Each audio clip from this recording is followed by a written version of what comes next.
Salam sejahtera bagi kita semua. Kami dari kelompok Alpro 11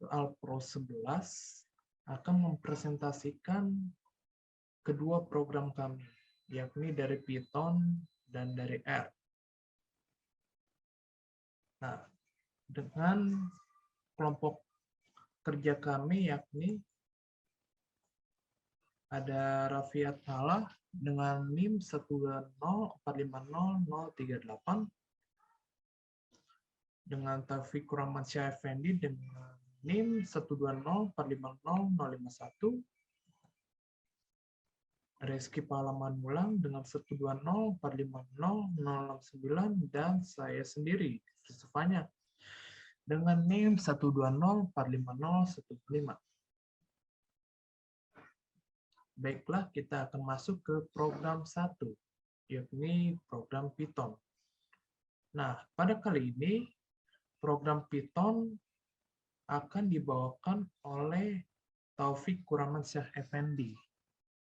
Mari kita lihat presentasinya. Assalamualaikum warahmatullahi wabarakatuh. Izin memperkenalkan diri. Nama saya Taufik Kurmansyah Effendi dengan NIM 120450051.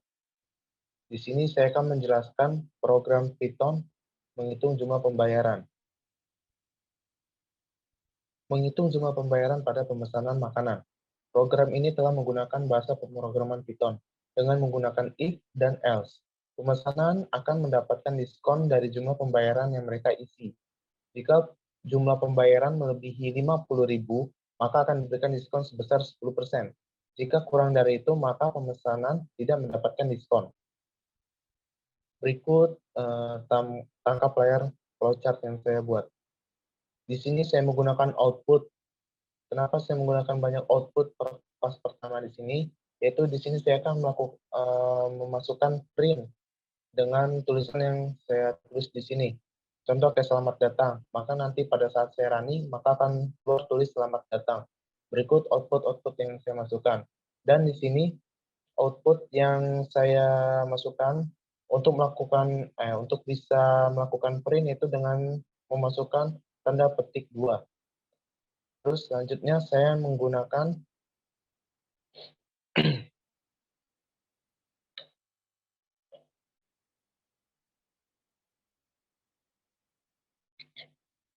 saya di sini menggunakan deklarasi, yaitu untuk membuat variabel dan larik. Pernyataan deklarasi dipakai untuk menyimpan data ketika program dieksekusi. Di sini saya menggunakan jenisnya yaitu jenis integer.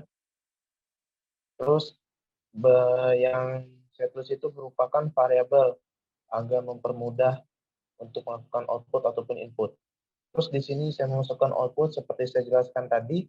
Terus di sini input B1 yaitu untuk memasukkan harga yang akan saya masukkan nanti. Terus selanjutnya sampai B3 sama. Terus di sini saya ada assignment, yaitu kegunaannya sebagai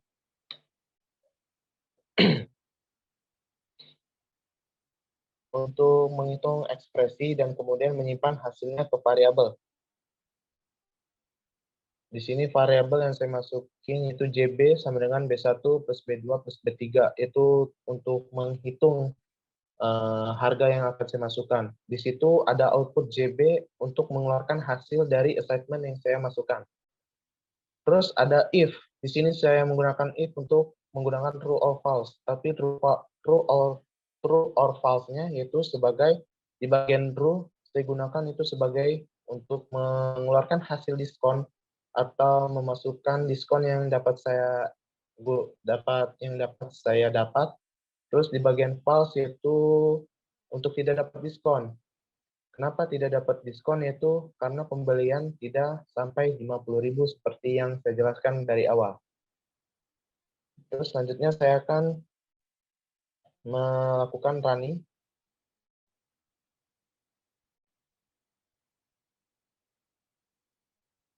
Ini sebentar. Nah, di sini berikut kode Python yang dimana saya copy dari Flowgoridem, dari aplikasi Flowgoridem-nya.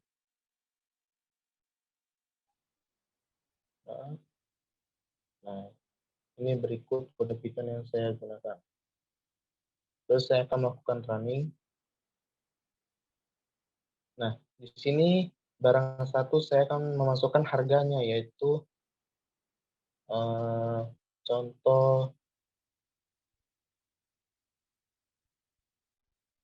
550.000.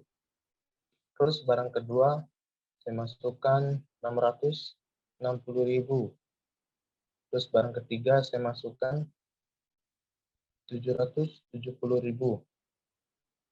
Terus maka di sini yang output JB akan menghasilkan seperti ini. Jumlah yang harus dibayar yaitu 1.980.000.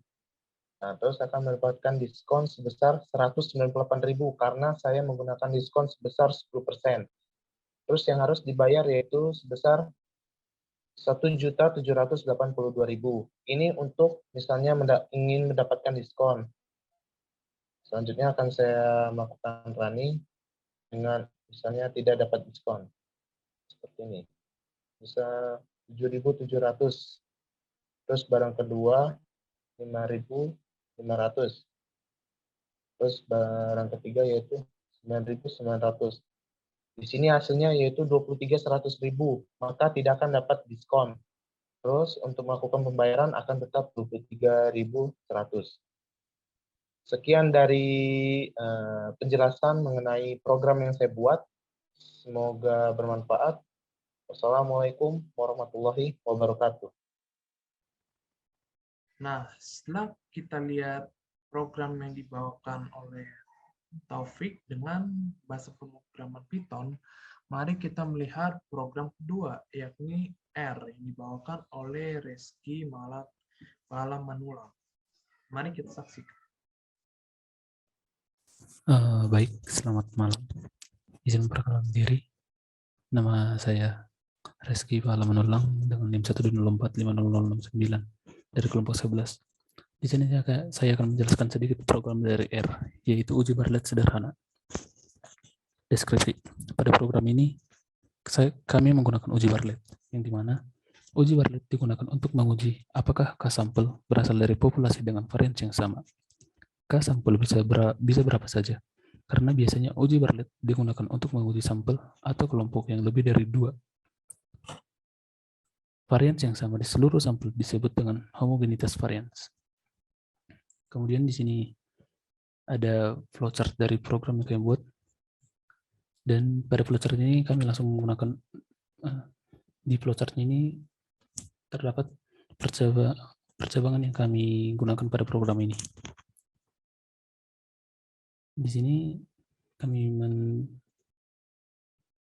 mengassign X sama dengan 0.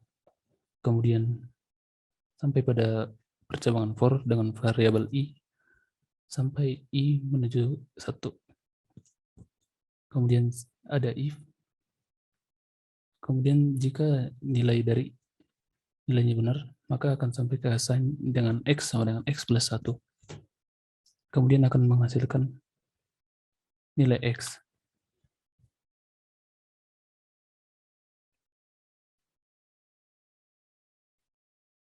Berikut kode dari program R yang kami buat.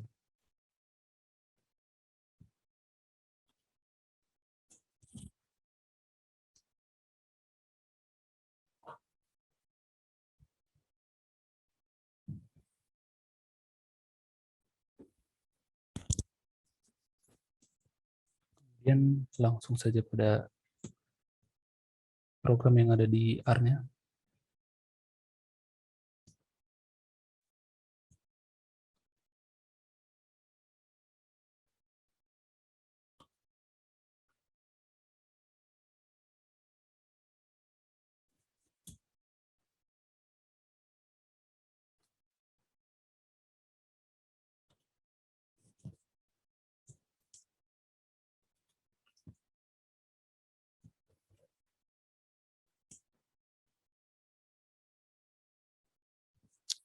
Di sini ada 60 data yang tidak berurutan. Kemudian ke-60 data angka tersebut disortir mulai dari angka yang terkecil hingga angka yang terbesar dengan perintah sort data.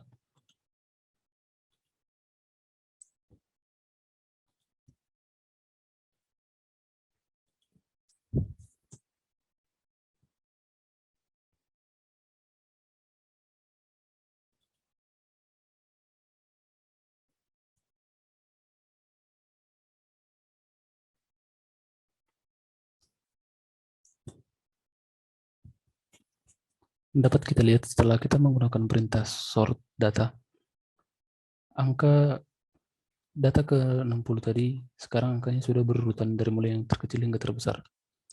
Kemudian kita akan mencari panjang dari data tersebut.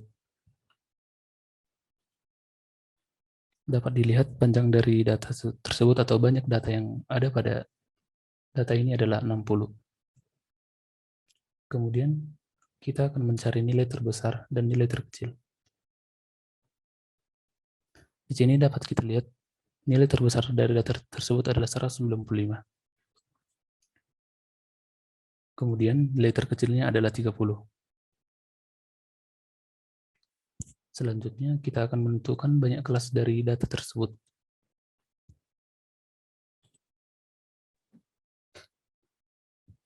Dapat kita lihat banyak kelas dari data tersebut adalah 6,9248. Akan tetapi jika kita ingin membulatkannya, kita dapat menggunakan perintah round. Setelah kita menggunakan perintah round, dapat kita lihat jumlah kelasnya menjadi 7. Selanjutnya, kita akan mencari jangkauan dari kelas tersebut. Dengan rumus, jangkauan sama dengan max data dikurang min data. Hasilnya, hasil dari jangkauannya yaitu 165. Selanjutnya kita akan mencari interval. Rumus dari interval di sini adalah interval sama dengan jangkauan dibagi jumlah kelas. Dan intervalnya adalah 23,8274. Nah, kemudian kita akan membulatkannya dengan perintah round. Dapat kita lihat setelah kita menggunakan perintah round, pembulatannya menjadi 24. Kemudian kita akan mencari rata-rata.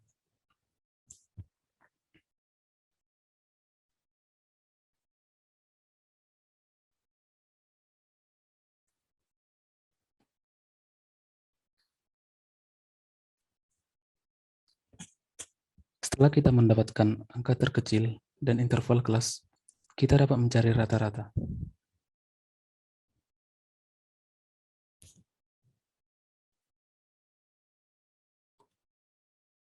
Kita mulai dari interval 30 sampai 54.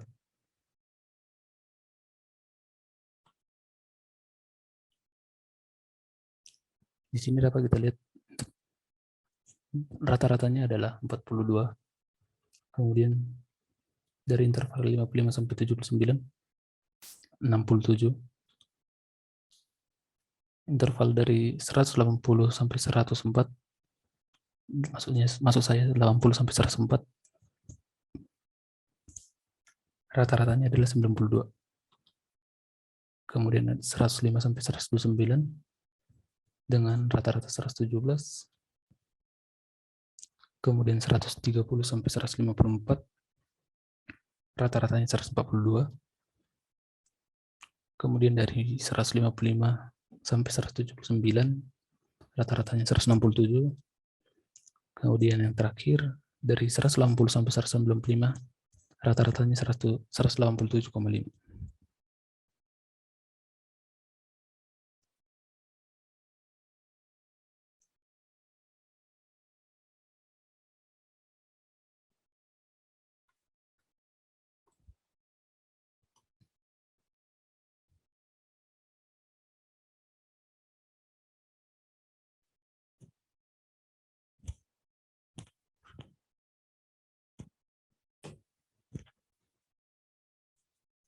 Kemudian kita akan membuat tabel dari data yang telah kita cari tadi dengan perintah F sama dengan edit dalam buka kurung data titik frame. Di sini kita dapat mengisinya sesuai dengan rata-rata yang sudah kita dapatkan.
Kemudian kita akan mengisi rata-rata yang telah kita dapatkan tadi.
Dapat kita lihat di sini tabelnya.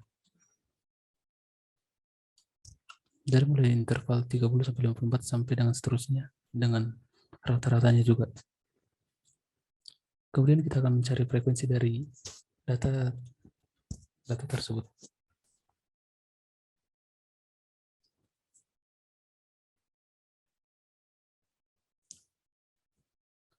Di sini dalam mencari frekuensi kita menggunakan frekuensi sama dengan function dengan variabel A, B, C.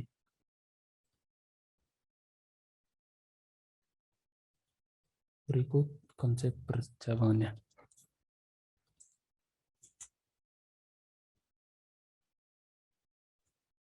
Selanjutnya kita akan mencari frekuensi dari mulai interval 30 sampai 54.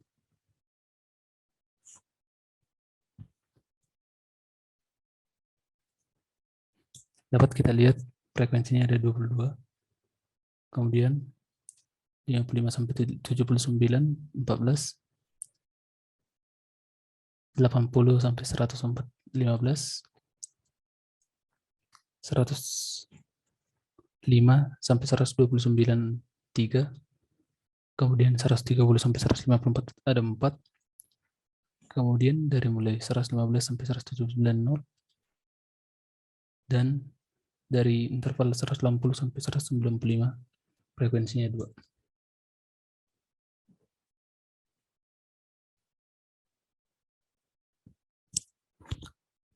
Selanjutnya di sini kita akan melihat Bartlett test dari data ini.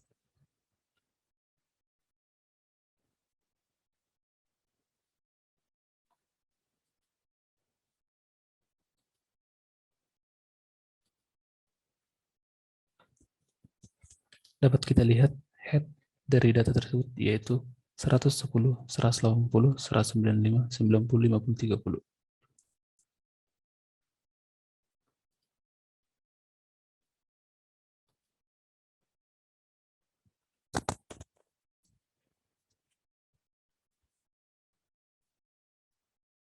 Kemudian setelah kita menggunakan perintah berlet titik tes, sini dapat terlihat nilai dari K squared yaitu 25,96, DF sama dengan 5, dan P value-nya 9,085.